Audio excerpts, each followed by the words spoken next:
Hey guys, I wanted to welcome you back to my channel.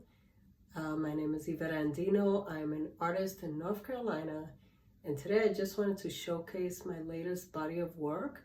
These are 8x8 florals, oil painted on wood panel. Wanted to show you a close-up. These have been varnished for protection. You can see the texture there from the oil paint, and I've also created this little beaded handle that matches the work. And in the back, I've included an uplifting scripture.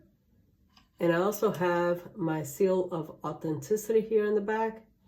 So these would make a beautiful gift for that special someone, or perhaps even for yourself if you want to start a collection of original art paintings. Perhaps this is a way for you to start.